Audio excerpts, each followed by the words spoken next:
Bonjour et bienvenue sur 974 TV avec nous dans cette belle forêt du Maïdo.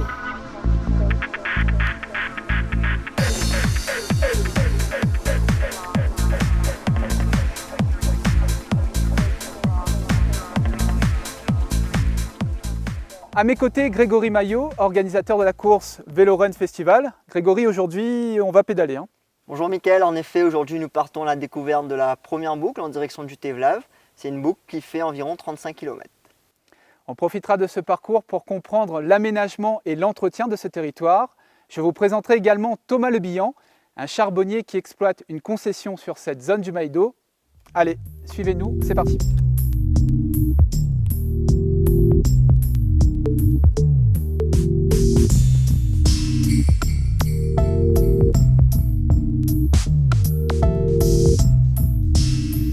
Grégory, cette première partie est vraiment une partie, on va dire, assez facile, hein, où on peut découvrir le Maïdo. Exactement, on va traverser avec une grosse particularité, la concession de Thomas Le Bihan qui est charbonnier sur le massif. Et puis après, de belles pistes en forêt avec des bambous allumés. Super, bon, on y va, je te suis. Allez, go!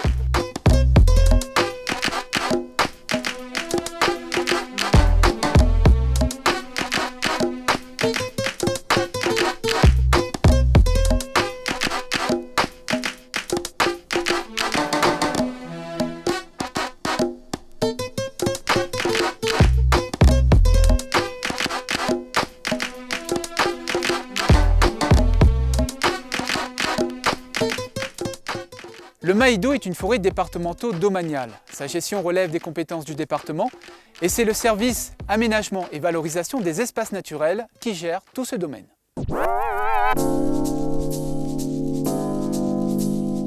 Dans cette direction du département de la Réunion, ils sont une quinzaine d'agents. Leur mission, développer les projets d'aménagement des espaces naturels du département. Au total, près de 100 000 hectares de forêt dont le massif des Hauts-sous-le-Vent, un patrimoine qu'ils valorisent grâce à des dispositifs d'accueil du public, des activités de découverte et de loisirs. Le massif du Maïdo est une forêt vraiment multifonctionnelle puisqu'elle regroupe des enjeux à la fois environnementaux, bien sûr, une grande biodiversité au travers de la forêt primaire, de la tamarinée, des enjeux sociaux. La forêt et les travaux qui sont réalisés en forêt sont faits pour beaucoup par des ouvriers, des agents qui sont en insertion, donc c'est un support d'insertion, il y a une création d'emplois, près de 500 sur l'ensemble du domaine forestier, et puis bien évidemment des enjeux économiques au travers du tourisme, puisqu'elle offre des activités de découverte, de loisirs, de sport, très variées et très prisées des visiteurs.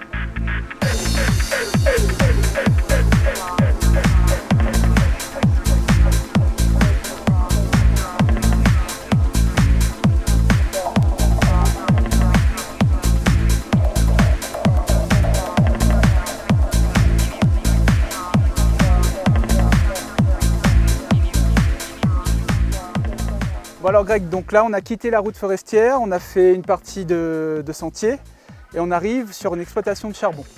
Exactement, cet endroit-là marquera le début des hostilités pour les compétiteurs. Et ça sera une belle découverte parce qu'on passera vraiment à côté de cette exploitation pour ceux qui prendront la première boucle comme une découverte, comme une balade. Ok, donc là maintenant on va redescendre et attaquer la suite du parcours. Exactement, voilà. Bon. On y va. Allez, vas-y.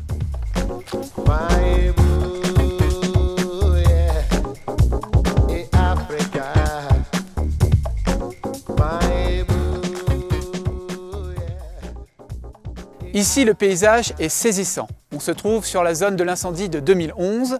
Quelques personnes ont choisi d'exploiter cette terre brûlée. C'est le cas de Thomas Le Bihan.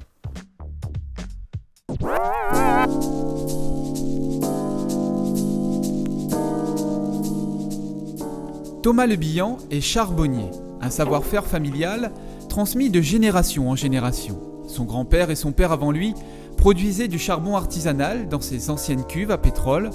Thomas est un jeune entrepreneur qui développe son activité économique tout en préservant le patrimoine végétal du Maïdo. Le métier de charbonnier donc, consiste à fabriquer du charbon à base de bois qui est brûlé lors de l'incendie au Maïdo. On enlève tout le bois qui a brûlé donc qui ne sert plus à rien, donc c'est le bois qu'on enlève. Ensuite, on enlève aussi l'épaisse végétale, tout ce qui dit acacia et bringélier. Donc ça aussi, c'est super bien pour faire du charbon. Et puis, ça permet de nettoyer, dans un premier temps, la forêt pour que l'ONF puisse replanter une nouvelle génération de tamarins dans les années qui suivent.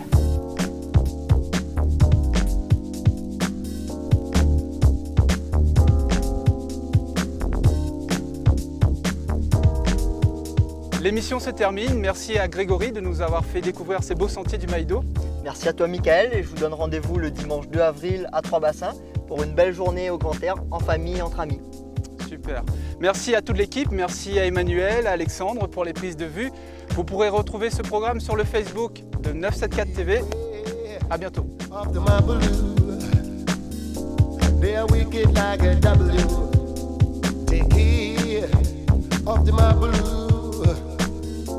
That I know they can't be trouble.